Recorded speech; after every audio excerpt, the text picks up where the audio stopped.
ध्यान योग के तीसरे विभाग में योग के विभिन्न स्तर, उसके अंतर्गत आज हम 18वें श्लोक से शुभारंभ करेंगे।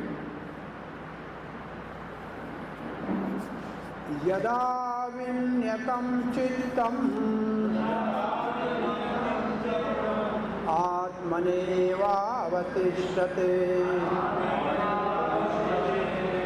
निःस्पृहः सर्वकामेभ्यो युक्त इति उच्यते तदा।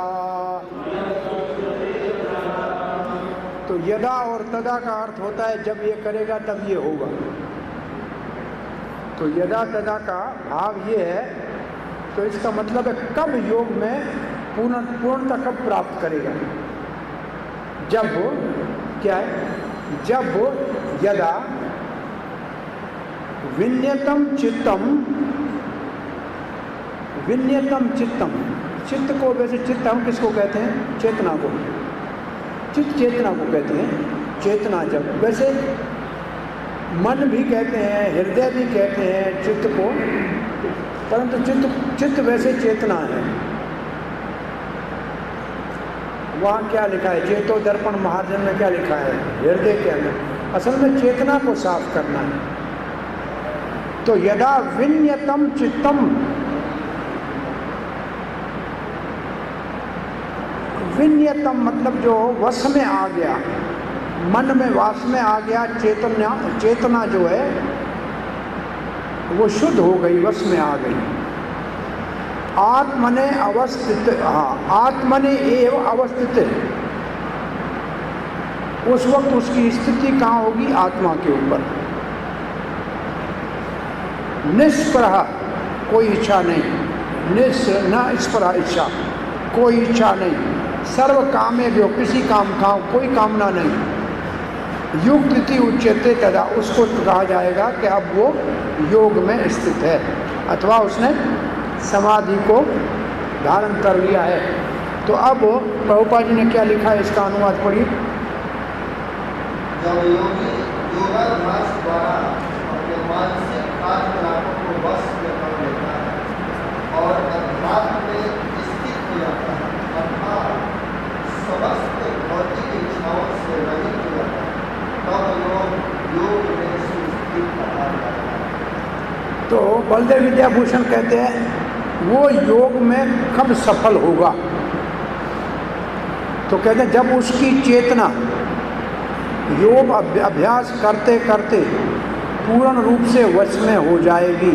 विन्यतम, विन्यतम का मतलब अपने वश में होना, और निरंतर वो अपनी आत्मा के चिंतन में होगा, अंदर आत्मा का चिंतन करेगा और बाहर कोई इच्छा नहीं, तब समझना कि वो योग में युक्त है, इतना योग में स्थित है। इसलिए प्रभुपाद जी तात्पर्य लिखते हैं, सामान्य व्यक्तियों के जीवन शैली और योगी की जीवन शैली और कार्यकलापों में बड़ा अंतर होता है। पहली बात ये लगती है। बोला मुख्य बात क्या है योगी की, योगी सारी भौतिक इच्छाओं को रोक देता है, जबकि सामान्य संसारी केवल भोग इच्छाओं का ही सोचता है। और इन सारी इच्छाओं में प्रभुपाद ने विशेष एक इच्छा का वर्णन किया है, देखो कौन सी, जनेंद्रिय भोग की इच्छा का त्याग मुख्य है। तो योगी और सामान्य व्यक्ति में अंतर क्या है, सामान्य व्यक्ति संसार के भोग की इच्छा करता है और मुख्य रूप से जन इंद्रिय के भोग की। योगी की सारी इच्छाओं से तो अपने आप को बिल्कुल उठा लेता है, उनसे दूर, परंतु यौन इच्छा से तो निश्चित रूप से ब्रह्मचर्य का पालन करता है। अब प्रभुपाद जी, ये इच्छाएं हो गई। अब इच्छाएं कहाँ उत्पन्न होती हैं? मन में। तो कहते हैं प्रभुपाद जी, जो सिद्ध योगी है वो अपने मन के सारे कार्यों को, कार्यकलापों को वश में कर लेता है, संयम में कर लेता है। इसलिए कोई भौतिक इच्छा उत्पन्न ही नहीं होगी। इच्छाएं उत्पन्न कहाँ होती हैं? मन में।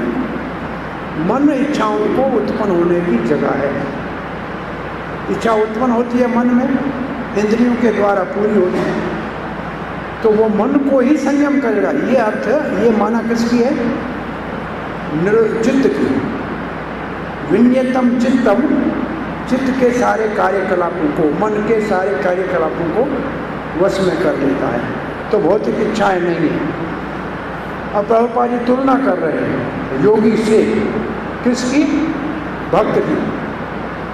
एक कृष्ण भावना कोई भक्त है तो उसके लिए सिद्धि की अवस्था भागवत में सरल बताई गई है। वो है अम्बरीश महाराज की सर्वांग भक्ति। अम्बरीश महाराज की कौन सी भक्ति है? सर्वांग भक्ति। एक अंग भक्ति के उदाहरण है और सर्वांग भक्ति के उदाहरण है भक्ति रसामृत सिंधु में। एक अंग भक्ति, सर्वांग भक्ति। एक अंग भक्ति में श्रवण का कौन उदाहरण है? प्रभु जी। ओ, आप बताइए, कीर्तन का उदाहरण कौन है? सुखदेव गोस्वामी। सुमरण का कौन है? आप बताइए। सुमरण भक्ति का आचार्य एक अंग भक्ति में सुमरण का कौन है? बोलो, मैं नहीं हूं, कम से कम ऐसा तो बोलो यार।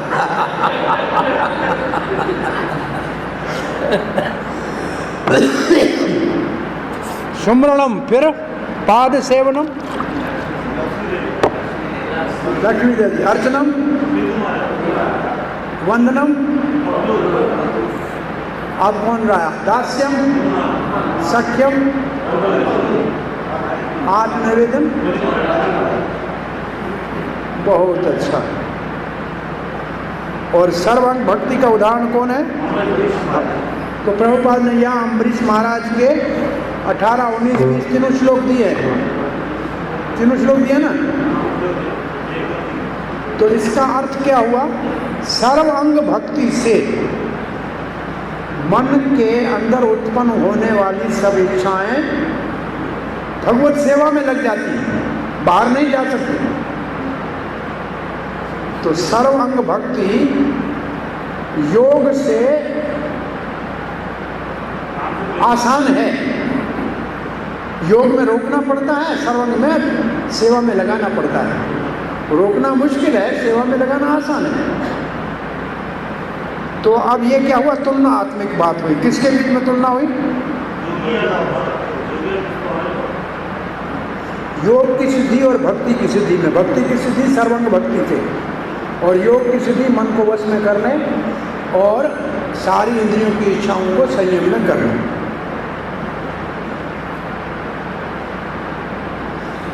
अब प्रभुपाद जी एक और तुलना लिख रहे हैं। इस तुलना से वो बता रहे हैं कि प्रायः जो योग अभ्यास करते हैं वो निर्विशेषवादी होते हैं। हाँ, लिखा क्या है?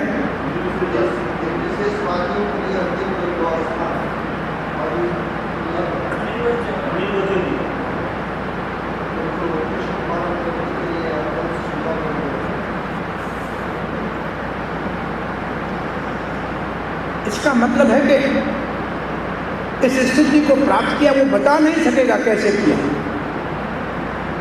योगी आपको कैसे बताएगा कि मेरे को ऐसे हो रहा है, परंतु भक्त तो कहेगा देखो ये मैं अर्चन कर रहा हूँ, मैं पूजा कर रहा हूँ, ये भोग लगा रहा हूँ, वो तो दिखा सकता है।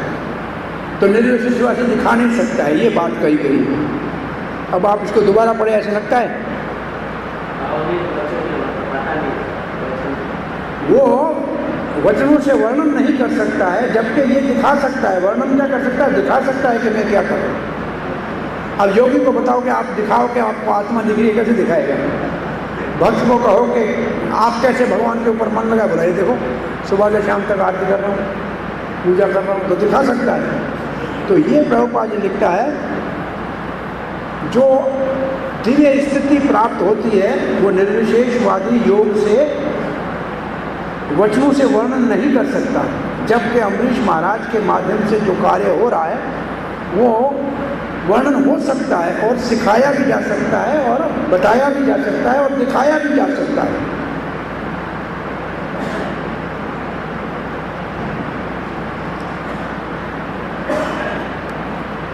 अब मुख्य बात है सुमरण की। जब तक मन वश में नहीं है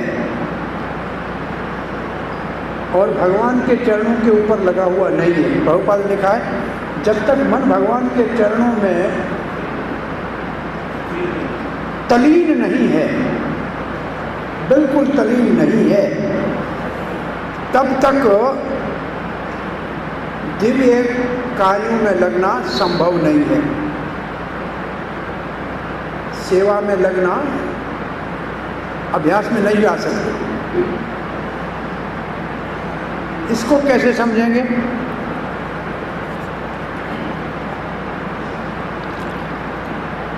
हाँ जी, क्या लिखा है?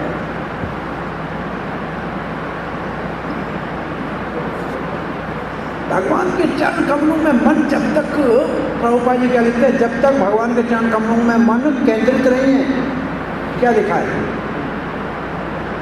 फिक्स नहीं है। फिक्स को क्या लिखा है? आप बताइए, भगवान के चरण कमलों में मन स्थिर कैसे होगा? बताइए। मन ऐसा तो है नहीं कि उठा के भगवान के चरणों में रख के आए, जैसे तुलसी दल रख देते हैं या आम रख देते हैं, आजकल पड़ा होता है ना भगवान के चरणों में। तो हमारे मन से तो आम अच्छा है, भगवान के चरणों में पड़ा तो है सारा दिन। हाँ, नहीं, आम पड़ा है, ये फल पड़ा है, हम मन कैसे भगवान के चरणों में लगाएं? वो सेवा बाद में है। जिसका मन लगेगा चरणों में, वो ही दिव्य सेवा में लग सकेगा, प्रैक्टिकली लग सकेगा।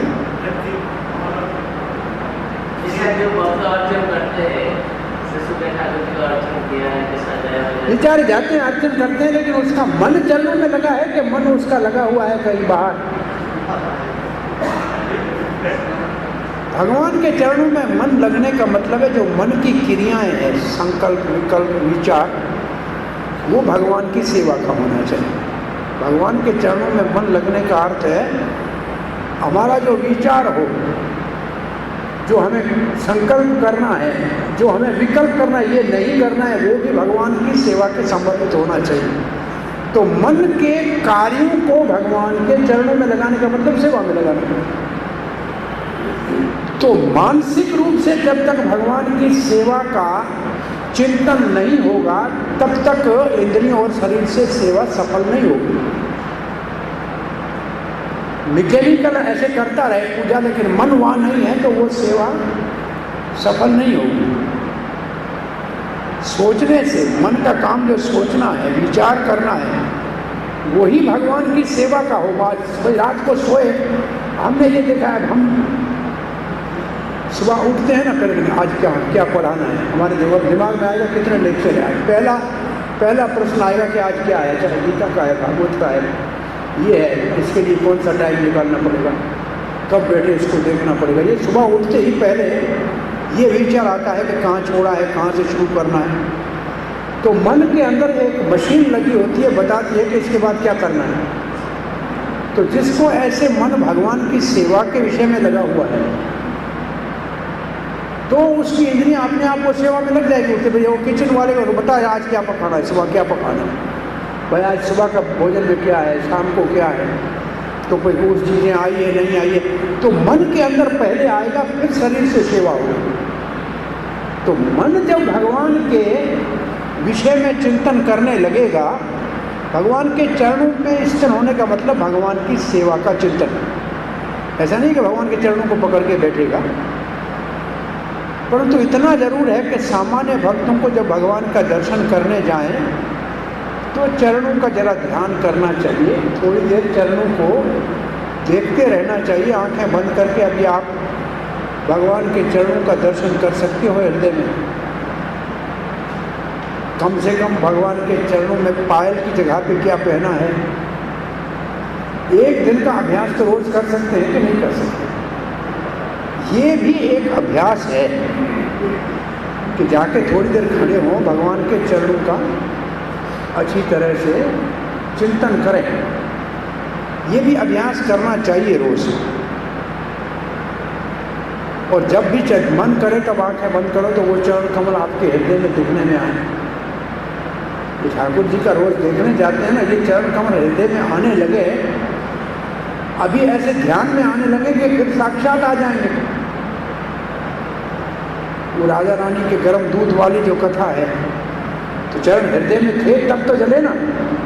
तो इसका मतलब चरण हृदय में भगवान के धारण करने के लिए अभ्यास करना पड़ेगा ना। और यही ठाकुर जी के चरणों का ध्यान करने का अभ्यास करना चाहिए थोड़ी देर खड़े होकर। कौन से आज भगवान का श्रृंगार कौन से रंग का है, पुजारी करके आए होंगे, उनको पता होगा, लेकिन सबको क्या पता है, ध्यान नहीं है। हम जाते जरूर हैं लेकिन ध्यान नहीं रहता है।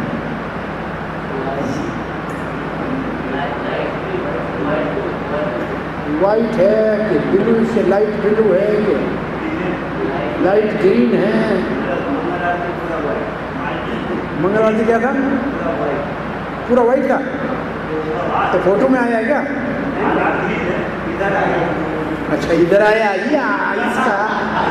इसका भाई इसका टेलीविजन चालू है। नहीं, ये एक दिन का चिंतन करते करते फिर अभ्यास हो जाएगा। ये भी एक अभ्यास करना चाहिए भगवान को हृदय में लाने का। जब भगवान हृदय में आएंगे तो भगवान की सेवा भी करने का मन करेगा। वो एक कहावत है, घर में वो भाषा में कहते जो चिलते सो जो चुनते सो दिलते। इसका मतलब है जिसकी भोजन बनता है रोज ना, वो दिल पे होता है कि आज कितने लोग खाने आएंगे, वो सब दिल पे पड़े ना परिवार के। भाई परिवार का पता है ना कितनों का भोजन बनना है, तो वो सब याद रहेंगे। तो ऐसे भगवान की सेवा उसको याद आएगी जिसका मन भगवान के विषय में ही चिंतन करेगा। अब भगवान, दिव्य भगवान तो अपने धाम में है। ये जो हमारे पास दिव्य भगवान यहाँ प्रभुपाद ने स्थापित किए हैं, ये साक्षात राधा श्याम, ये कोई मूर्ति नहीं समझना चाहिए, ये साक्षात भगवान है। अब कुछ दिनों से हम वो पढ़ाना शुरू किया है, कल से जम्बू द्वीप के 9 वर्षों में भगवान नारायण की उपासना होती है। तो वो तो भौम है ना, भौम स्वर्ग है, पृथ्वी के ऊपर स्वर्ग है। तो वहाँ साक्षात भगवान सच्चिदानंद विग्रह में नहीं है, परंतु अर्च विग्रह के रूप में है। इन सब लोकों में भगवान अर्च विग्रह के रूप में पूजे जाते हैं। ऐसा आपने सुना है 9 वर्षों के जम्बू द्वीप में 9 वर्ष है। सब वर्षों में भगवान नारायण की उपासना किसी न किसी रूप में होती है। वो है अर्चा विग्रह के रूप में। इलावर्त वर्ष में भगवान शंकर की पूजा करते हैं। भद्र वर्ष के अंदर धर्मराज का पुत्र भद्रसेन, भद्रस्वर, वो हयग्रीव भगवान की पूजा करते हैं। ऐसे हर एक किम पुरुष वर्ष में हनुमान जी रामचंद्र की पूजा करते हैं। हरि वर्ष में प्रहलाद महाराज नरसिंह देव की पूजा करते हैं। तो ये भगवान का विग्रह है, वहाँ अर्चा विग्रह की पूजा होती है। तो हमारा सारा चिंतन अपने अर्चा विग्रह के ऊपर होना चाहिए।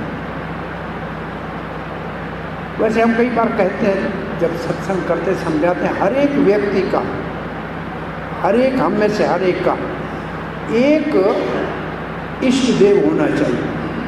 ठाकुर जी जो मंदिर में विराजमान है ना, ये हमारा इष्ट देव होना चाहिए।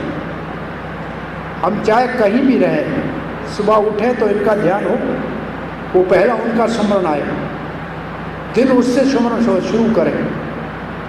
ये है भगवान के चरणों में चित्त लगाना। हर एक व्यक्ति का होना चाहिए। कृष्ण बलराम गौर निताय राधे श्याम ठाकुर जी हमारे मंदिर के हमारा इष्ट देव है। इसी का चिंतन हमारा, चाहे वृंदावन में है चाहे कहीं भी हो, लेकिन ये चिंतन निरंतर करना है। ये है चित्त भगवान के चरणों में लगाना।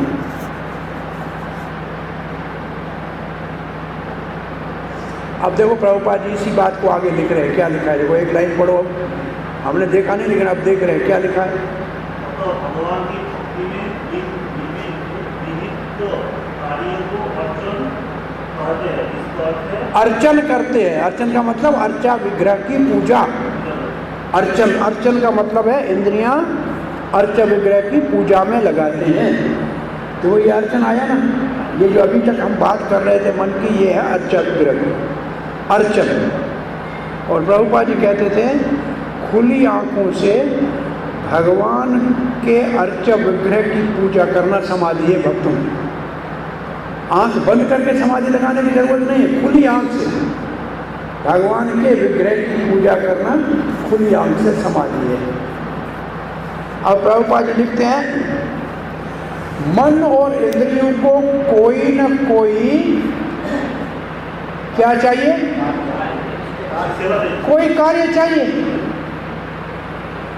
और इसलिए कार्यों से रोकना स्वभाव के अथवा प्रकृति के विपरीत है, वो मुश्किल है। परंतु सेवा में लगाना,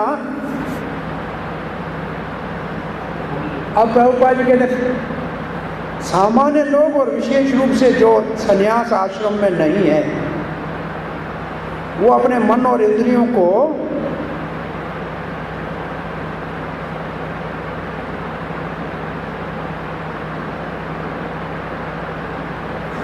भगवत गीता में युक्त किसको कहते हैं?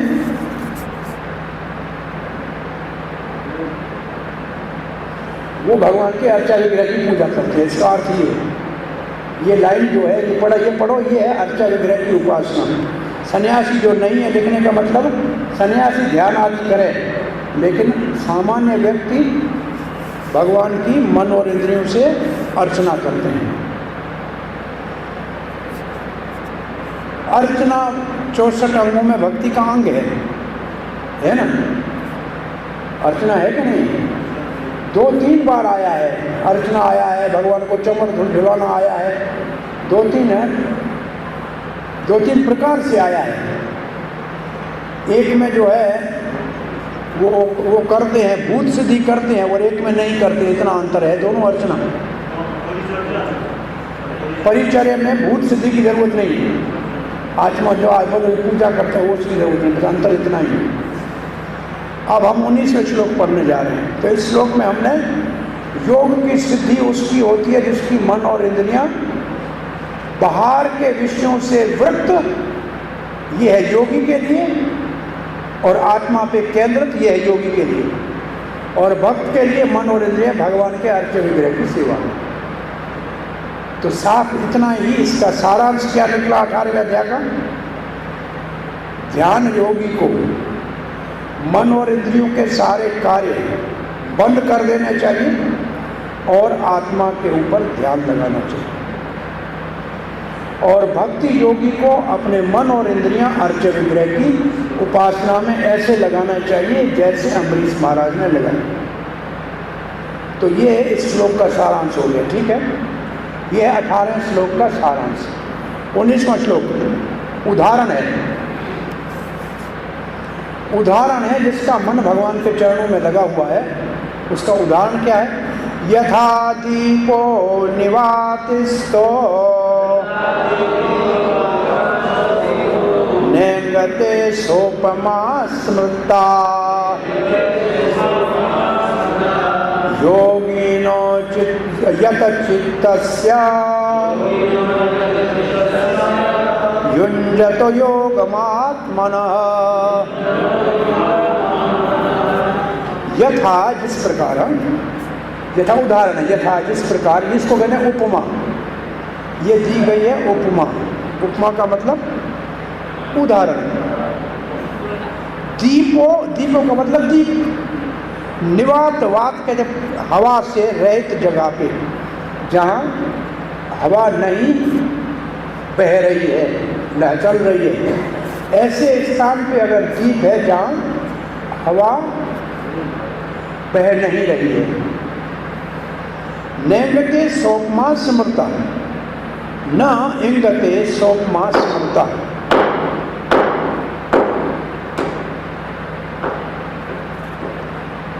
यथा दीपो स उपमा स्मृता। स उपमा, सोपना, जो सोपमा शब्द है, जो सोपमा शब्द है, ये स उपमा। स उपमा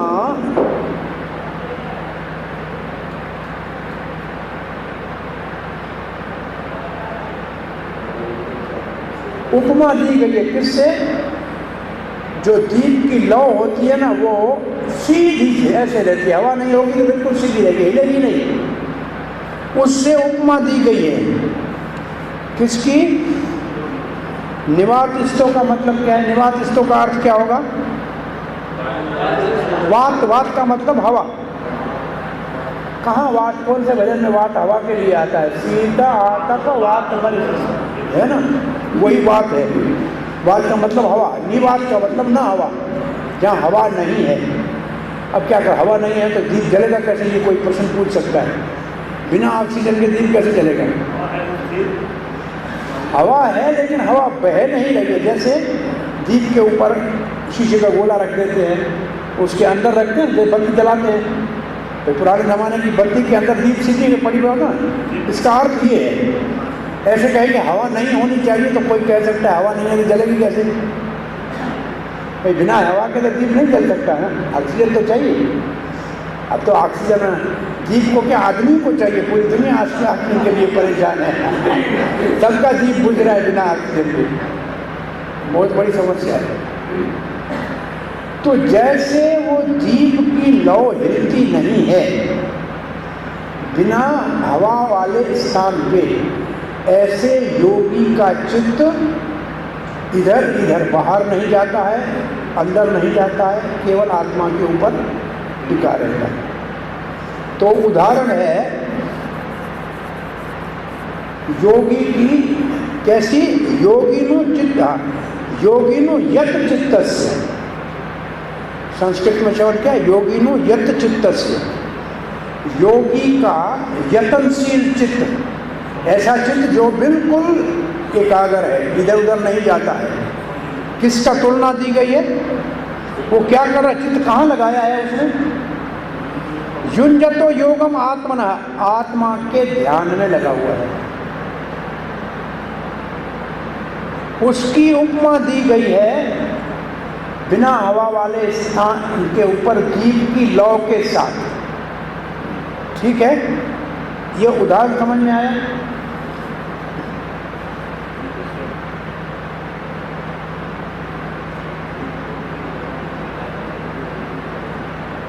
एक शब्द में संभवतः चक्रवर्ती पाद का है, कृष्ण भावना भावित व्यक्ति सदा ही दिव्य स्थिति में रहता है और उसका ध्यान भगवान की पूजा में ऐसे लगा रहता है जैसे बिना हवा वाले स्थान में दीप की लौ।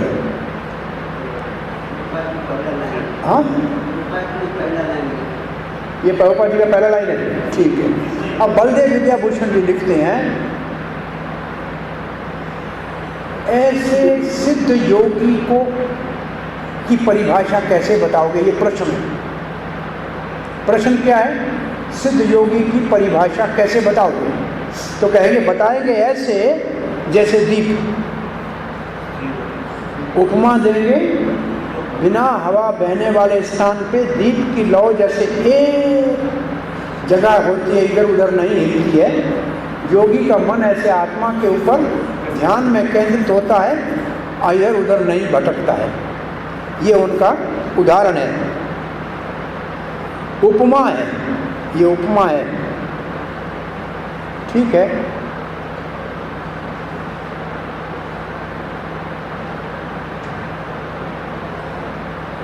जिस योगी का लिखते हैं, जिस योगी का ज्ञान जागृत हो गया है, जो योगी प्रबुद्ध हो गया है, एनलाइटेंड हो गया है, जिसके अंदर के कार्य भी बंद हो गए, अंतःकरण के कार्य बंद हो गए, मन बुद्धि अब बाहर नहीं भटकती है,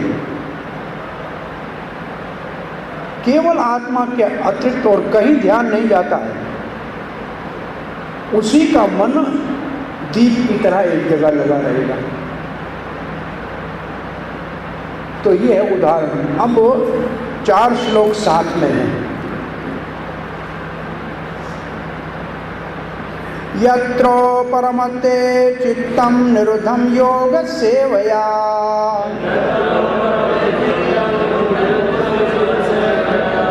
यत्र चैवात्मात्मानं पश्यति समं तुष्यति आत्मनि तुष्यति।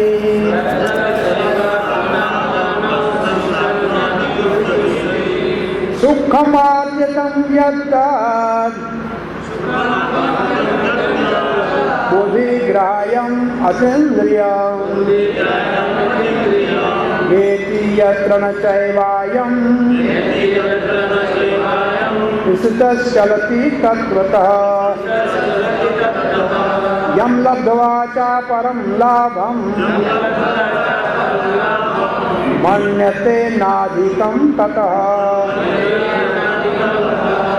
यस्मिन् स्थितो न दुःखेन गुणापि विचार्यते तं विद्यात् दुःखसंयोग वियोगं योगसंहितं स निश्चयेन योक्तव्यो योगो अनिर्णचेतसा। यत्र उपरमते, यत्र जब, उपरमत का मतलब उठ जाना, उपराम, विश्राम, समापति, इच्छा नहीं। चित्तम, जब चित्त क्या होता है, चित्त का मन इंद्रियों के भोग से उठ जाए। यत्रो यत्रो उपरमते चित्तम, अब चित्त कहीं नहीं जाता है। यत्र उपरमते चित्तम का मतलब अब चेतना पूर्ण वश में है, मन के कार्य वश में है, ये है पहली लाइन। और दूसरी लाइन में है निरुद्धम योग सेवया। निरुद्धम योग सेवया कहाँ है? दूसरी लाइन में निरुद्धम योग सेवया। योग के अभ्यास से, योग के सेवन का मतलब क्या होगा? योग के अभ्यास से, योग के सेवन से क्या हो गया? निरुद्ध। निरुद्ध का मतलब है शांत, शांत हो गया। अब कोई भी क्रिया नहीं है, निष्क्रिय हो गया। ये ही पतंजलि के योग का सूत्र है। क्या सूत्र है? चित्तवृत्ति निरोध। चित्तवृत्ति का, चित्तवृत्ति के निरोध को योग कहते हैं, ये पतंजलि का सूत्र है। तो यहाँ निरोध शब्द आया। निरोध शब्द किसके साथ है? योग की सेवा से। पहले चित्त को बता दिया कि उपरांत हो गया, तो चित्त निरोध हो गया, इसका अर्थ ये हुआ। अब कहते हैं यत्र चैवात्मात्मानं पश्यन्ति आत्मनि तुष्यति। अब क्या है कि मन काम नहीं कर रहा है, मन का निरोध हो गया, अंतःकरण शांत हो गया। अब अंदर दिखाएगा कौन? समाधि लगने के लिए अब किसका सहारा लेगा? बोला आत्मनि आत्मनम, परमात्मा दिखाएगा परमात्मा को। ये चक्रवर्ती पाद का भाव है। परमात्मा परमात्मा को दिखाएगा, परमात्मा के सहायता से परमात्मा का दर्शन करेगा। योग का लक्ष्य है हृदय में चतुर्भुज रूप परमात्मा का दर्शन करना। तो अब जब उसका मन ही का समाप्त हो गया, मन की वृत्तियां समाप्त हो गई, तो किससे करेगा? बोला परमात्मा की कृपा से परमात्मा का दर्शन करेगा। यहाँ परमात्मा कृपा करेगा, तो दो बार आत्मा है ना, ये दोनों परमात्मा है। परमात्मा की कृपा से परमात्मा का दर्शन करेगा। देखिए संस्कृत के श्लोक को देखो, दोनों शब्दों का। पश्यंती का मतलब देखेगा, परमात्मा की सहायता से परमात्मा का दर्शन करेगा। आत्मनि तुष्यति, और तब क्या होगा? तब वो योगी अपनी आत्मा में संतुष्ट होगा, क्योंकि परमात्मा का दर्शन हो गया तो संतुष्ट हो गया। परमात्मा का दर्शन किसने कराया? परमात्मा ने। कब कराया?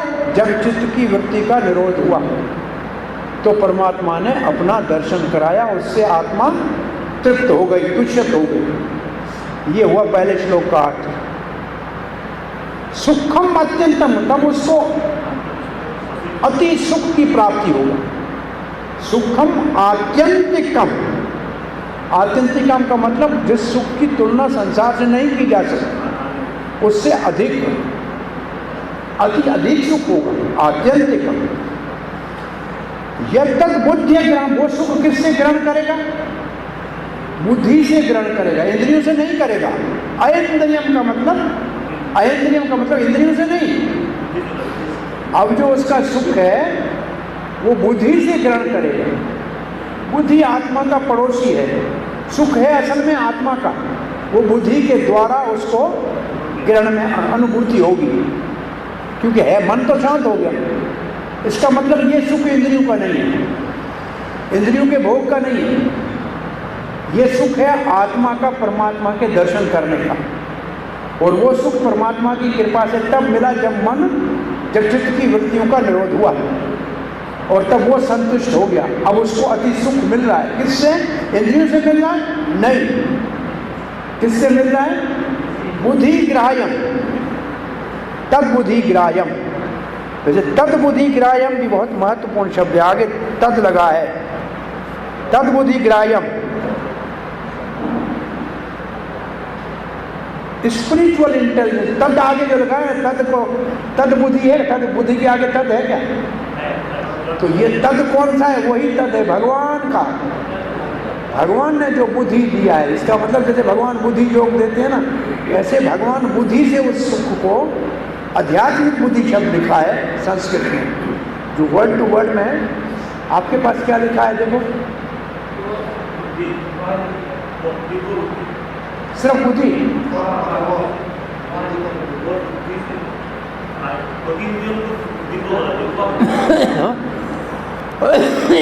अतीन्द्रियों को क्या लिखा है? इंद्रियों से परे। अतीन्द्रियों का मतलब इंद्रियों से परे, इंद्रियों का सुख नहीं है, इंद्रियों से परे है। और बुद्धि को दिव्य लिखा है, स्पिरिचुअल इंटेलिजेंस। तो अतीन्द्रिय का अर्थ है आध्यात्मिक, आध्यात्मिक बुद्धि से, भौतिक इंद्रियों से नहीं। तो अतीन्द्रिय का अर्थ क्या लिखा है? दिव्य।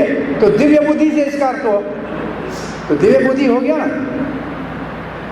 तो ये जो अत्यंतिक सुख है, अति अधिक सुख है, ये दिव्य बुद्धि से आत्मा के, परमात्मा के दर्शन करने से प्राप्त होता है। वेति यत्र न चैवयम् स्थितस् चलति तत्वतः। वेति, वेति का मतलब जान लेता है, जान लेता है। यत्र, उस स्थिति में, उस स्थिति में वो जान लेता है।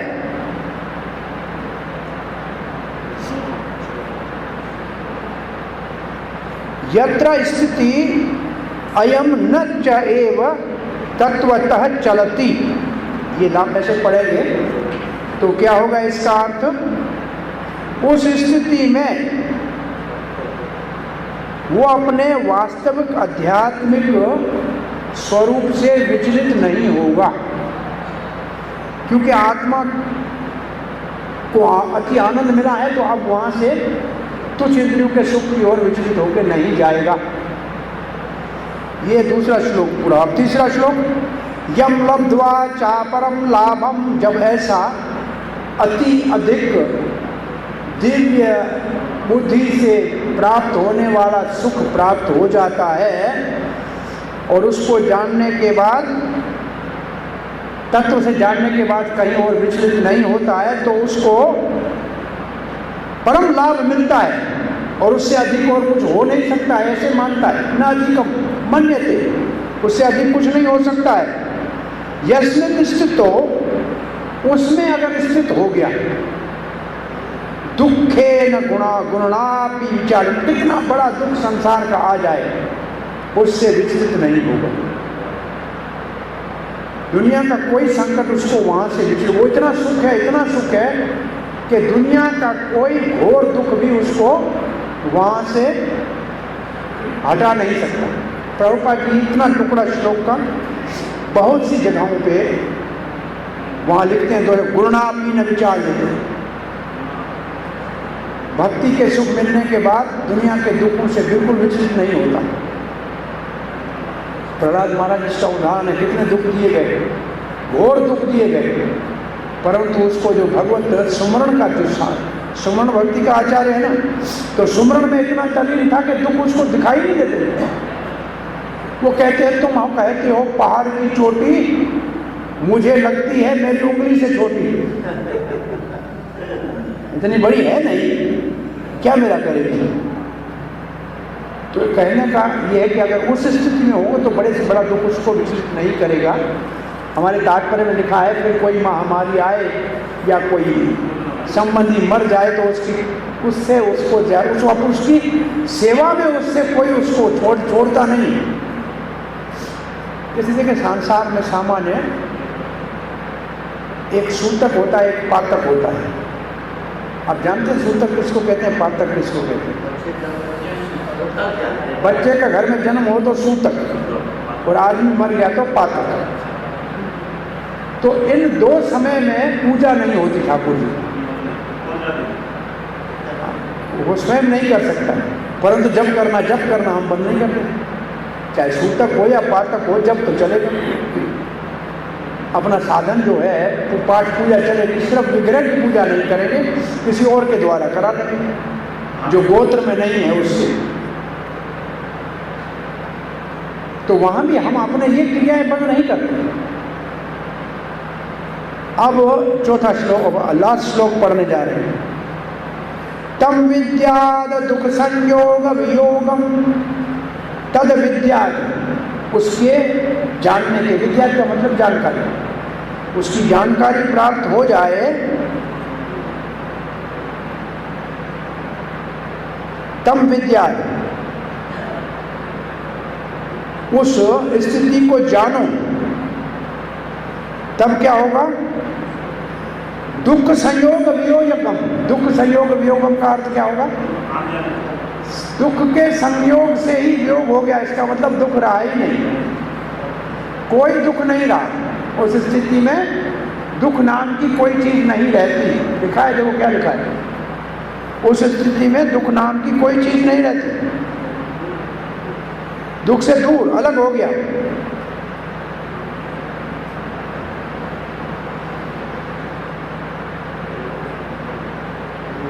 हाँ, क्या लिखा है?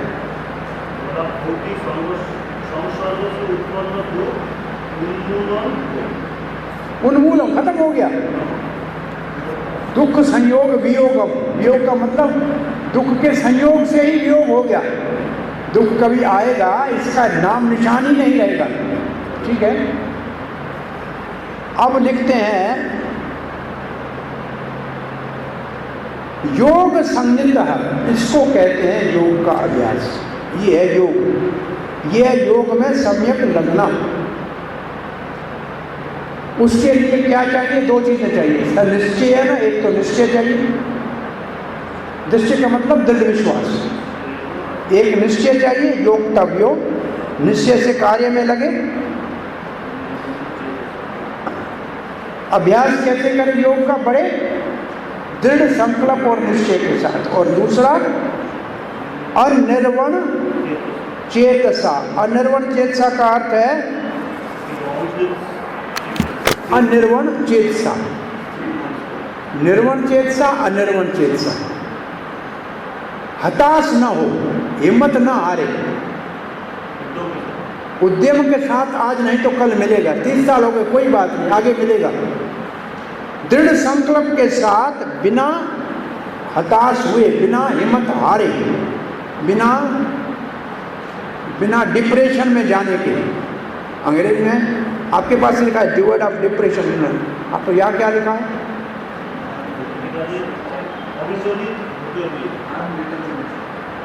पहले डिटर्मिनेशन है वो तो उसका अर्थ है, फर्म डिटर्मिनेशन अर्थ है निश्चय है ना। फिर अनिर्वण चेतसा का क्या लिखा है?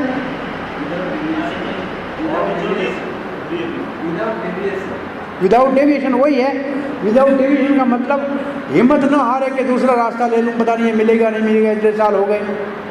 तो ये दो बातें मुख्य हैं, योग का अभ्यास करना है या हमारा जप करना है। इसमें दृढ़ संकल्प हो, 30 साल लगेंगे, 50 साल लगेंगे, इसको छोड़ के दूसरे रास्ते में नहीं जाना है। इसका मतलब इसका ये है। ये है 23 का लास्ट लाइन।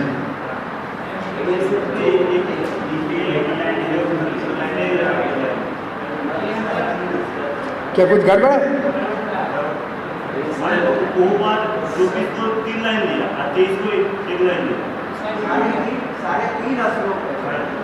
बहरहाल ये वो चक्रवर्ती बात का मैं समझता हूँ, उनका दोनों का है तो इसको दोनों को साथ लिया है, कोई बात नहीं। अब पहले मैं चक्रवर्ती बात का इसके ऊपर टीका पढ़ रहा हूँ।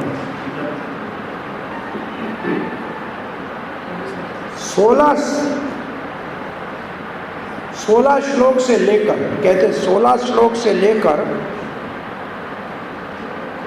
जो यहाँ योग शब्द जहाँ जहाँ आया है उसको समझना चाहिए समाधि में स्थित। लिखा है क्या क्या है?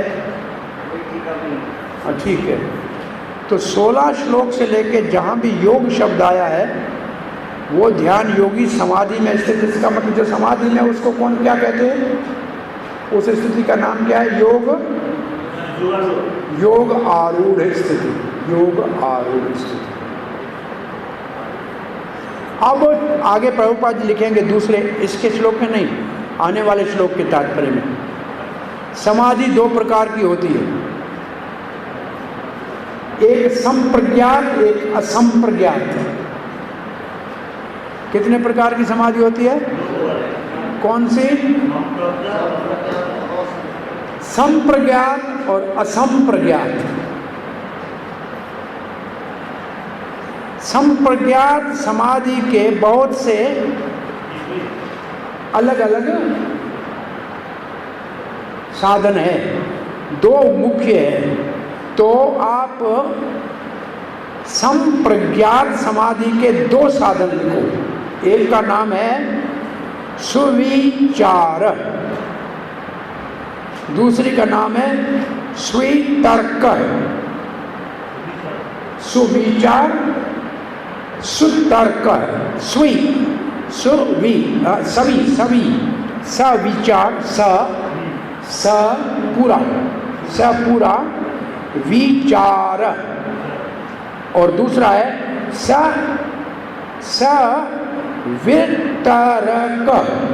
सवितर्क। बोला दोनों में अंतर क्या? ये है पतंजलि का योग सूत्र। इसमें क्या है कि ध्यान करते हैं किसी चीज का,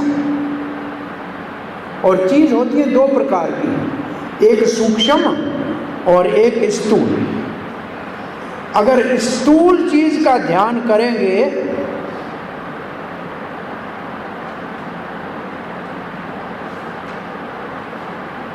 अगर स्थूल चीज का ध्यान है तो उसका नाम है सवितर्क।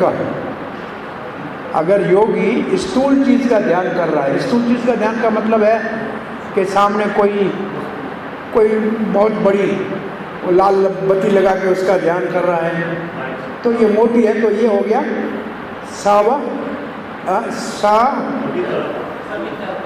सवितरक, और सूक्ष्म चीज का ध्यान करता है तो सविचरक, विचार, सविचार सूक्ष्म, संप्रगात का दो है, सविचार और सवितर्क। तो वितर्क वाला किसका है? स्थूल का, और सूक्ष्म का सविचार। ठीक है, इतना समझ ये है। कौन सी समाधि की बात हो रही है? संप्रज्ञात। असंप्रज्ञात समाधि कौन सी है? 3.5 श्लोक इसका वर्णन कर रहे हैं। अभी जो 3.5 श्लोक हैं वो असंप्रज्ञात समाधि का वर्णन कर रहे हैं। तो वो 3.5 श्लोक जो इसमें आप प्रभुपाद ने लिखे वो है असंप्रज्ञात समाधि। ठीक है, तो संप्रज्ञात का इसमें वर्णन नहीं है। इसका अर्थ ये है, होती है लेकिन यहाँ नहीं।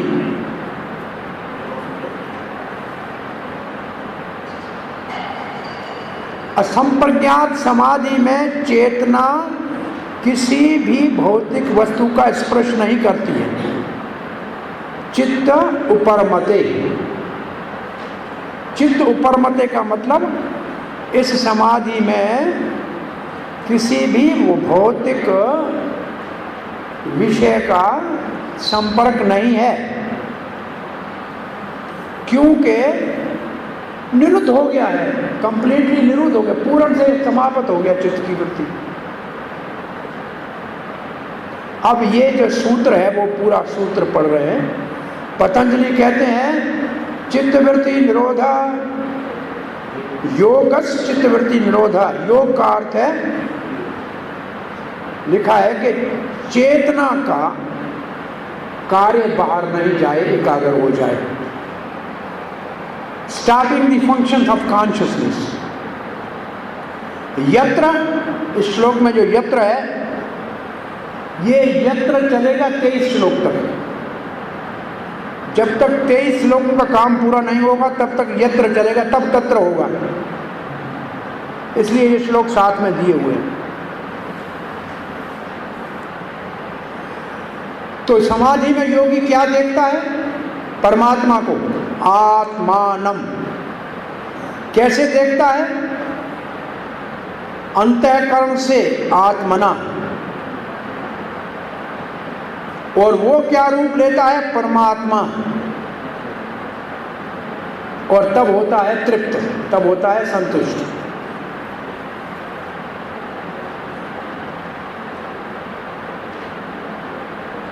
क्योंकि मन का कार्य बंद हो चुका है। तो अब आत्मा का साक्षात्कार कैसे होगा? जब परमात्मा प्रेरणा देगा तभी होगा ना। अब ऐसी स्थिति में परमात्मा की प्रेरणा से परमात्मा का आत्मा दर्शन करती है। इसका मतलब आत्मा की अनुभूति होती है और परमात्मा की होती है योग में। किसके, किससे? अंतःकरण में परमात्मा ये कृपा करके उसको अनुभूति कराते हैं। ये कौन सी समाधि है? ये कौन सी समाधि है? अप्रज्ञात समाधि। ठीक है,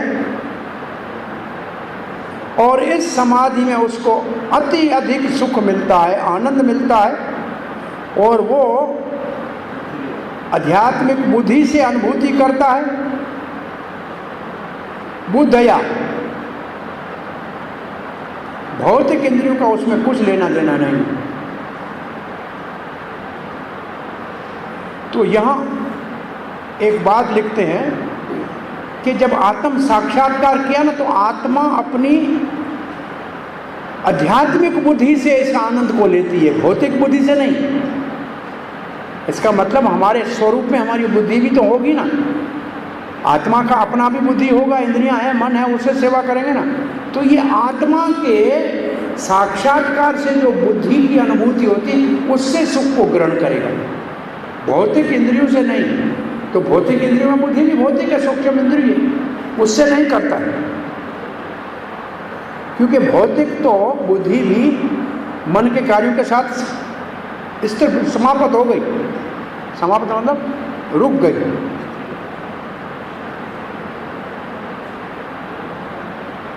तत्वतः उस समय वो आत्मा के तत्व का बोध हो जाएगा और उस स्थिति में बड़ा सुख से बैठा रहेगा। और उस स्थिति को जब मिलेगा तो उससे ऊपर कुछ है ऐसा सोच ही नहीं सकता। तब उसको दुख से तब दुख का तो उसको ध्यान ही नहीं रहेगा। दुख संयोग वियोग हो जाएगा, दुख के संयोग का ही योग हो जाएगा, दुख का विचार ही नहीं आएगा। इसको समाधि कहते हैं, इस स्थिति को समाधि कहते हैं। पता नहीं कितना समय लगेगा इस समाधि लगने में, यह प्रश्न उठता है, कितना समय लगेगा इस समाधि लगने में? तो कहते हैं जल्दी नहीं लगेगी, कोई बात नहीं। अनिर्विण चेतसा, हताश नहीं होंगे, हिम्मत नहीं हारेंगे, लगे रहेंगे। कभी भी हताश नहीं होना चाहिए, हिम्मत नहीं हारना चाहिए। क्या कहना चाहिए? इतना समय हो गया, अभी तक सिद्धि नहीं प्राप्त हुई, तो फिर यह करने की क्या जरूरत है? ऐसा विचार नहीं करना चाहिए। तब तो दृढ़ संकल्प के साथ, निश्चय के साथ काम को आगे बढ़ाना चाहिए। क्या है, मैं इसको जरूर कर लूंगा, इसी जीवन में नहीं तो अगले जीवन में, लेकिन ये स्थिति प्राप्त करनी है। ये है निश्चय का अर्थ। अब विश्वनाथ चक्रवर्ती पाद ने यहाँ दी है निश्चय के ऊपर एक कथा। वो प्रभुपाद जी 2 श्लोकों के बाद देंगे हमको। और वो कथा है, चिड़िया का अंडा समुद्र में, समुद्र लहर से ले गया, चिड़िया चून से सुखाने लगी। तो नारद जी ने आके कहा, नहीं चिड़िया क्या करेगी, समुद्र का क्या बिगाड़ेगी? नारद ने देखा, बोला कब तक करोगी? बोला जब तक जीती हूँ, नहीं तो अगले जन्म में। तो नारद ने गरुड़ को कहा और अंडे वापस मिले। ये कथा यहाँ लिखी है चक्रवर्ती पाद ने। प्रभुपाद जी अगले श्लोक के भाव में इसको देंगे, ठीक है?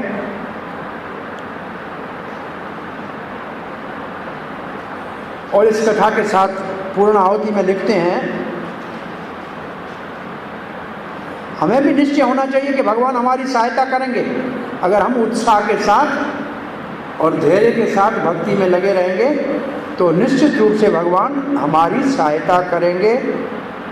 चाहे वो योग ज्ञान का हो या ध्यान का हो या भक्ति का हो, भगवान सहायता करते ही है।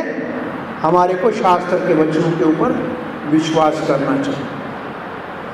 आप श्रील प्रभुपाद जी का तात्पर्य पढ़ने। प्रभुपाद जी कहते हैं, क्या कहते हैं? पहली लाइन क्या है? हाँ, पहले है योग अभ्यास से एक व्यक्ति धीरे धीरे भौतिक विचारधारा से विरक्त हो जाता है, ठीक है?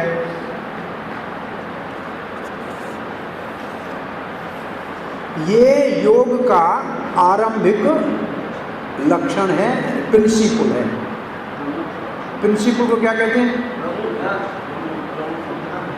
ये प्रिंसिपल है, प्रिंसिपल का सिद्धांत है। ये योग का,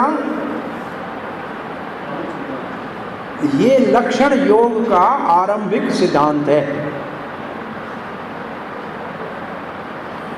और इसके उपरांत वो समाधि में स्थिर हो जाता है। इसका अर्थ है कि उसने परमात्मा का अपने दिव्य मन और बुद्धि से, प्रभुपाद ने मन और बुद्धि दोनों को दिव्य लिखा है। लिखा है क्या लिखा है? अपने मन बुद्धि के आगे दिव्य लगा है कि नहीं? हाँ, दिव्य लगाने का अर्थ है कि आत्मा की मन बुद्धि से, शरीर वाली मन बुद्धि से नहीं। दिव्य लगाने का मतलब है आत्मा वाली मन बुद्धि से। जो पहले आप बताया ना आपको, स्पिरिचुअल नॉलेज, स्पिरिचुअल इंटेलिजेंस। तो ये दिव्य जो लगा है, इसको ध्यान से देखो। ये दिव्य का मतलब है आज परमात्मा का साक्षात्कार किससे कैसे किया? परमात्मा का साक्षात्कार कैसे किया? परमात्मा की कृपा से। तब आत्मा ने परमात्मा का दर्शन किया, तब आत्मा की अपनी दिव्य मन और बुद्धि जागृत हो गई और उस मन और बुद्धि से उस दिव्य सुख की, आनंद की अनुभूति की। इसका अर्थ है ये। तो दिव्य शब्द बहुत महत्वपूर्ण है, ठीक है ना।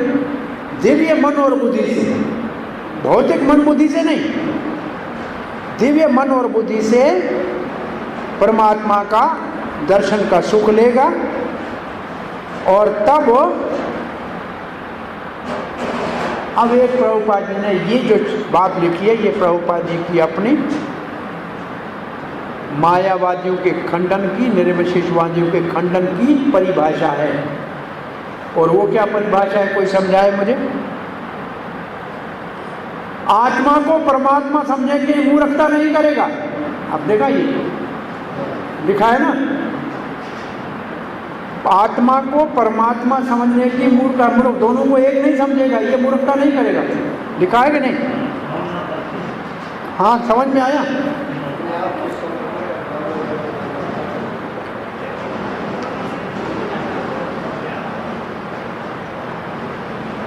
दोनों को एक नहीं समझेगा, सीधी बात ये मूर्खता नहीं करेगा। ये है प्रभुपाद जी का अपना सावधानी निर्विशेषवादियों से अलग समझाने की, ठीक है।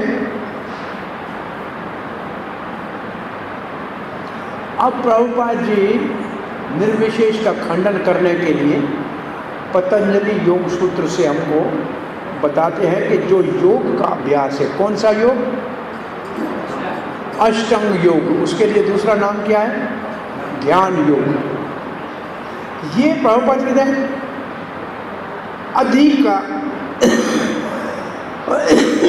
अधिकांश ये पतंजलि के योग सूत्र पे आश्रित है। अष्टांग योग का अभ्यास का मूल शास्त्र कौन सा है?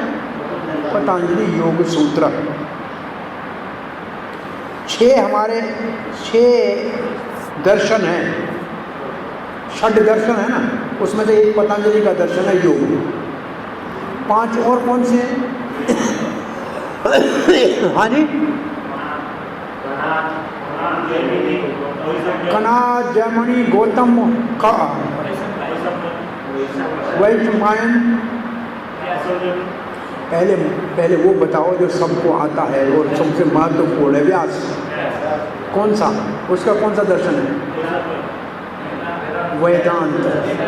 वेदांत वेदांत व्यास का, योग पतंजलि का, सांख्य कपिल का, बाकी बचे 3। उसमें पूर्व मीमांसा, उत्तर मीमांसा, 2 तो ये है, और तीसरा कौन सा है? न्याय। गौतम न्याय है, गौतम का न्याय है, मैं समझता हूँ।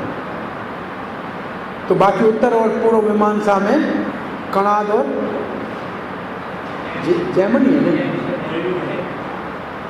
इसको भी 6 शास्त्रों का कौन सा विभाग है, कौन उसका ऋषि है, ये भी सब लिख के रखो, याद करो। प्रचार में आना चाहिए, हमारा इसमें काम नहीं है।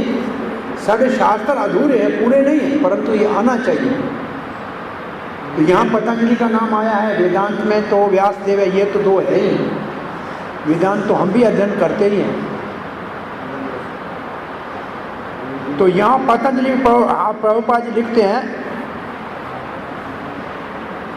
अब प्रभुपाद जी सावधान करते हैं। क्या सावधान करते हैं?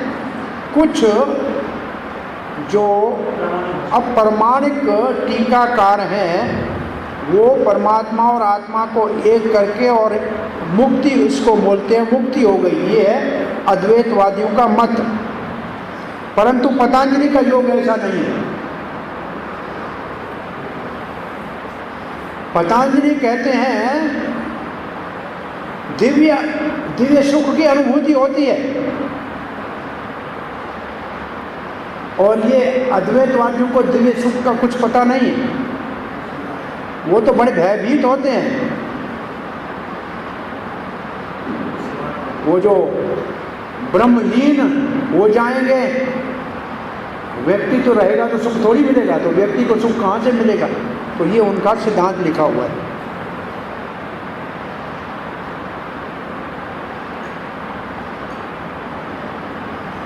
अब क्या लिखा है कि ज्ञानी और ज्ञान दो है। एक ज्ञान जानता है, एक ज्ञानी है और एक ज्ञान है। क्या लिखा है? ज्ञाता। ज्ञाता मतलब जानने वाला। ज्ञान और ज्ञाता ये दो है। ये नहीं मानते हैं कौन? अद्वैतवादी। अद्वैतवादी ये नहीं मानते हैं।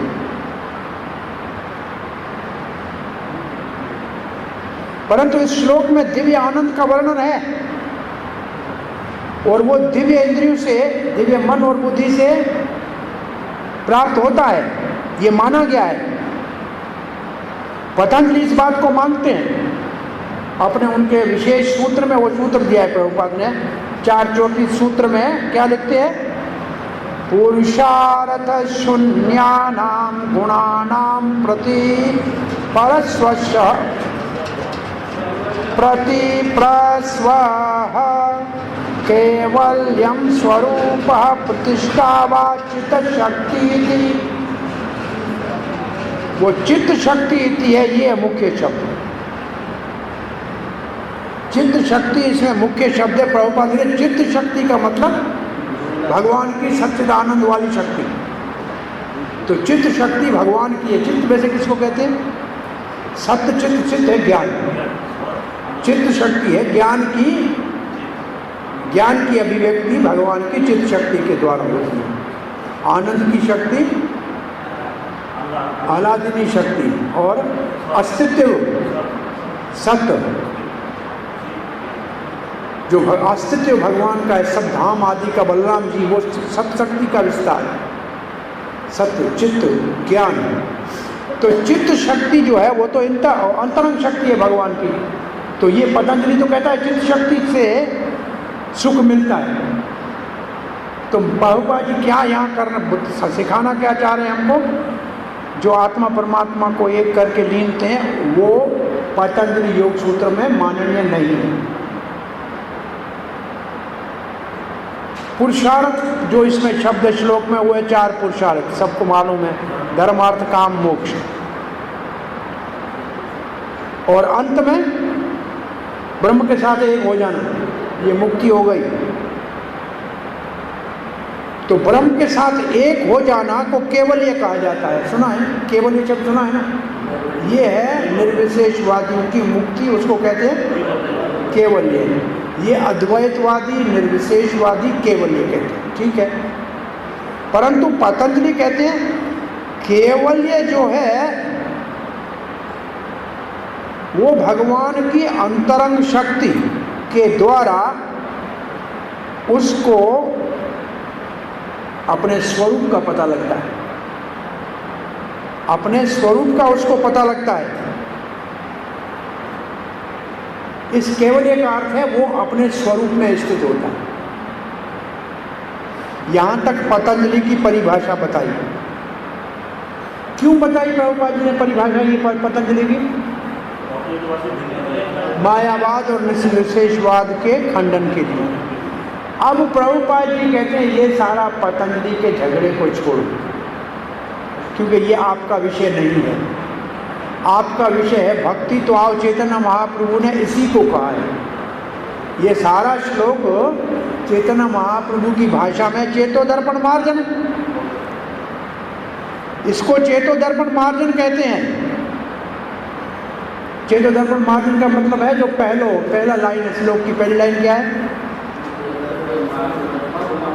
नहीं, इस श्लोक की पहली लाइन निरुद्ध चित्त निरुद्ध जो है ये है चेतो दर्पण मार्जन। भव महाधावाग्नि निर्वापन क्या है? मुक्ति। भव सागर से मुक्त हो गया तो मुक्ति हो गई ना, केवल ये हो गया उनका। उससे इसकी तुलना की। तो निर्वाण जिसको कहते हैं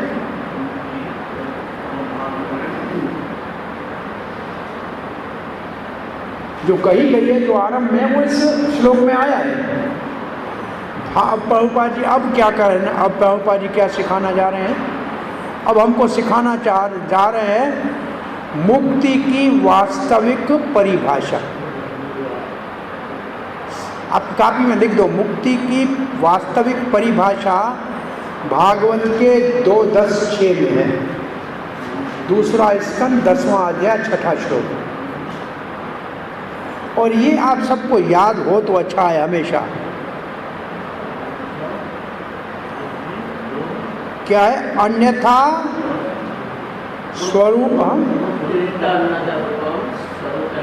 स्वरूपेण व्यवस्थित। और पहला इसे अगली पहली लाइन क्या है? मुक्ति हित्वा अन्यथा रूपम स्वरूप व्यवस्थितम। ये सब याद करो, कैसे भी पन्ने में लिख के याद करो। 2:10-6। हाँ, ये है वैष्णव मुक्ति की परिभाषा। भागवत मुक्ति की परिभाषा है मुक्ति हित्वा अन्यथा रूपम। जो अन्य रूप हमने मान रखा है, ब्राह्मण क्षत्रिय का मान रखा है या लड़के लड़की का मान रखा है, उसको छोड़ना। स्वरूप व्यवस्थितम, अपने आत्मा के स्वरूप में स्थित होना, मुक्ति कहते हैं। और इस मुक्ति का अब निर्वाण, अब प्रभुपाद के निर्वाण का अर्थ है भौतिक सारे दुख समाप्त। इसके बाद आध्यात्मिक कार्य शुरू ही फिर होते हैं, भक्ति शुरू ही फिर होती है, कृष्ण भावना उसको कहते हैं। स्वरूप में व्यवस्थित होने के बाद ही भक्ति शुरू होती है।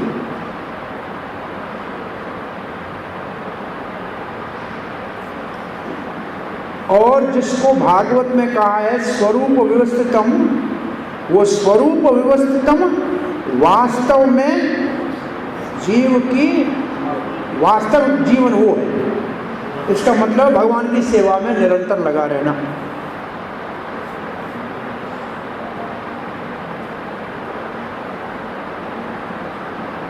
बद्ध जीव माया से दूषित है।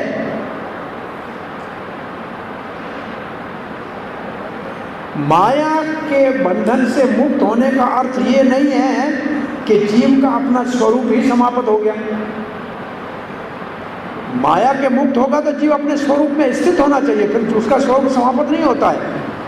इसलिए पतंजलि ने कहा है केवल्यम स्वरूप प्रतिष्ठा व चित्त शक्ति इति।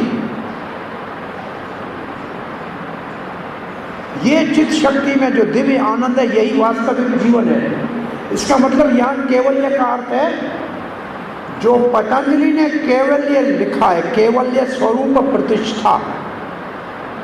आप एक शब्द लिख दीजिए अपने पास, पतंजलि का केवल्य स्वरूप प्रतिष्ठा, वो भागवत में स्वरूप प्रतिष्ठित के बराबर है। अपने स्वरूप में स्थित होना, इसका मतलब मुक्त हो गया।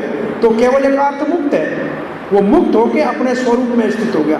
किससे मुक्त हो गया? भौतिक माया के प्रभाव से मुक्त हो गया। माया के प्रभाव से मुक्त हो गया और अपने स्वरूप में स्थित हो गया।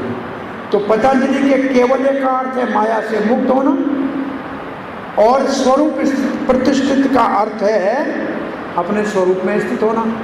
तब चित्त शक्ति से दिव्य आनंद की अनुभूति होगी। अब प्रभुपाद जी ने पतंजलि योग सूत्र का दिया, भागवत का दिया, अब वेदांत सूत्र से भी दे रहे हैं एक श्लोक। 1:12 आनंदमयो अभ्यासात जीवात्मा आनंदमय है, उसका स्वरूप ही आनंदमय है। तो ये दिव्य आनंद योग का परम लक्ष्य है,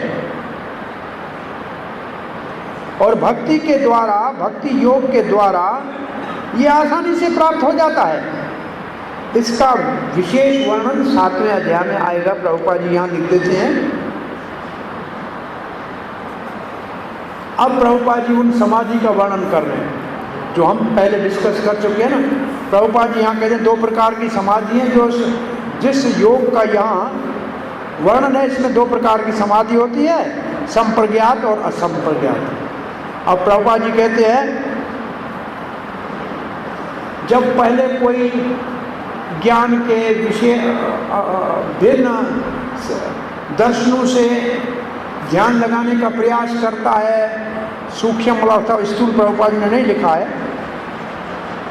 संप्रज्ञात समाधि को प्रभुपाद ने लिखा है दर्शनों के खोज करने से, नाना प्रकार के दर्शनों की खोज करने के द्वारा। इसका मतलब ध्यान करना सूक्ष्म और स्थूल के ऊपर। और असंप्रज्ञात समाधि में किसी भौतिक आनंद से कोई संबंध नहीं है, पूर्ण आध्यात्मिक स्थिति है, आध्यात्मिक इंद्रियों से प्राप्त होती है, आत्म साक्षात्कार के स्तर पे। और इस स्थिति में जब योगी आ जाता है, दिव्य आनंद, जब इंद्रियों से, दिव्य मन और बुद्धि से आनंद की अनुभूति करता है, तो संसार के किसी दुख से विचलित नहीं होता।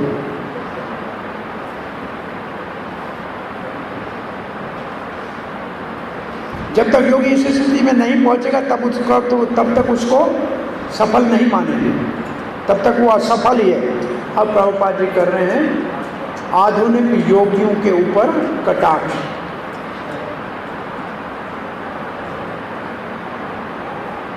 ये तथाकथित आजकल के योगी जो केवल और आसन प्राण भोग, इंद्रिय भोग के साथ योग करने का प्रयास कर रहे हैं, ये इस सिद्धांत के बिल्कुल विरुद्ध है। अब प्रभुपाद जी आ रहे हैं इस श्लोक में जहाँ लिखा है ना, गुरुणापि विचाल्यते, बड़ी बड़ी कठिनाइयाँ आ सकती हैं साधन में, वहाँ लिख रहे हैं इस रास्ते में बहुत बड़ी रुकावटें हैं, विशेष रूप से इस युग में। कैसा युग है, क्या लिखा है इस युग में ऐसी बड़ी कठिनाई है। कौन से युग का नाम लिखा है?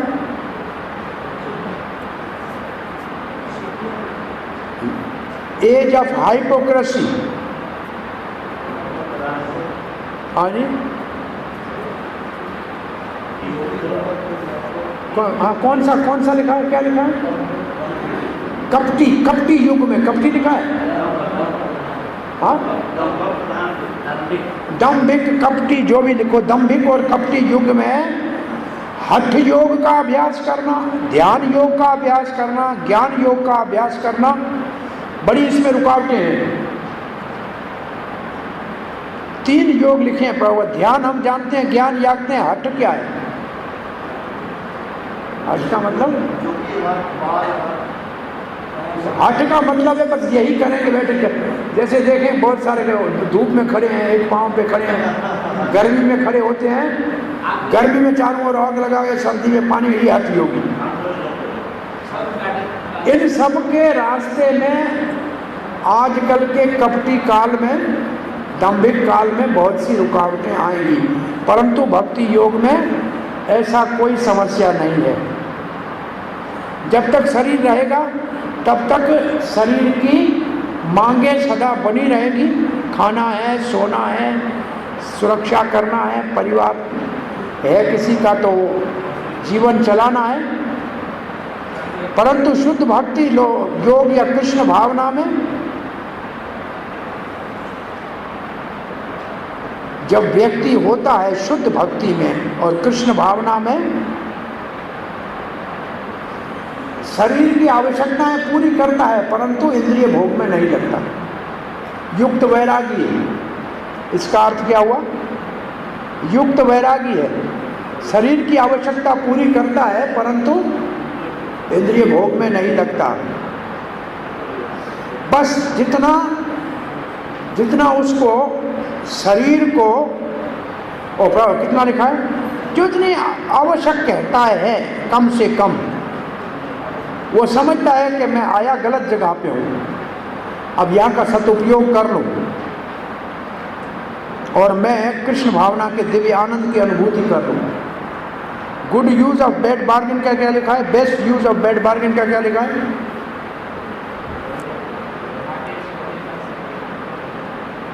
इस दुनिया में आए हैं ये तो दुखदाई है परंतु इसका सदुपयोग कर रहे हैं ये सुखदाई है। Bad bargain, good best use of bad bargain. घाटे के सौदे का सर्वोत्तम उपयोग। घाटे के सौदे का सर्वोत्तम उपयोग, ठीक है। संगई लेंगे। अब प्रभुपाद जी आ रहे हैं, वही गुरुणापि विचालित की परिभाषा कर रहे हैं। अब कोई अचानक दुर्घटना हो जाए, उसका कोई प्रभाव नहीं पड़ता है, चाहे एक्सीडेंट हो जाए या अचानक कोई दुर्घटना हो जाए, या दुर्घटना हो या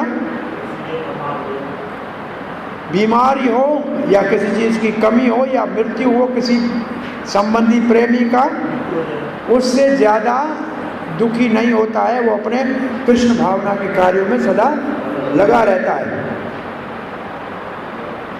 कोई भी दुर्घटना उसको भगवान की सेवा के कार्य से विचलित नहीं कर सकता। ये किसकी परिभाषा है? अंतिम शब्द की, अनिर्वण चेतसा।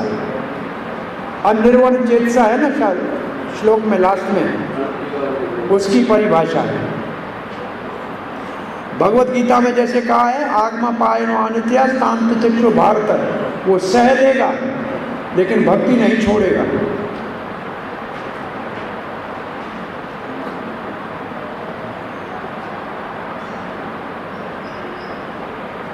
और इस प्रकार से वो योग में परम सिद्धि को प्राप्त करेगा। या हमारे 24 श्लोक पूरे होते हैं। आपके पूरे हो गए 24 के नहीं? 23 हुए, आधा उधर चला गया वो। हाँ अभी जो 23 हो गए, अब 24-25 अभी है, ठीक है। तो यहाँ तक पूरा हो गया। तो अब 24-25 का कल पढ़ेंगे। 24 में साधन है और 25 में सिद्धि है, इसका कल करेंगे। पहले पूरा कर ले इसको, कल यहाँ तक के क्वेश्चनों को देखेंगे। आधा तो हो गया हमारा, आधा हो गया। और हमारे पास 3 दिन है अभी ना। आज है बुधवार, आज क्या है? हाँ तो बृहस्पति शुक्र सब 3 दिन है, हो जाएगा। तो आज हमने पढ़ा क्या, कुछ समझ में आया किसी को? ये बताओ पहले। बहुत टेढ़ा था क्या?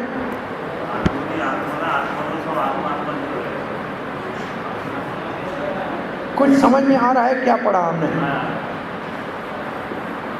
18वें श्लोक में क्या पढ़ा?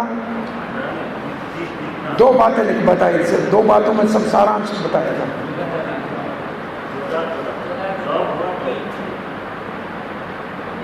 सारांश में 2 बातें बताई थी, क्या था? यदा तदा, यदा क्लास खत्म होगी तदा प्रसाद पाएंगे।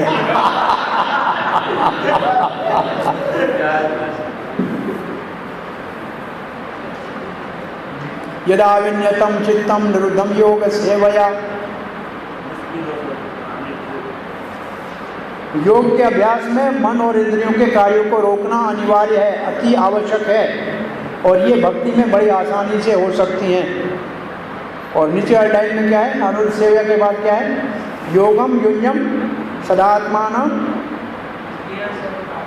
हाँ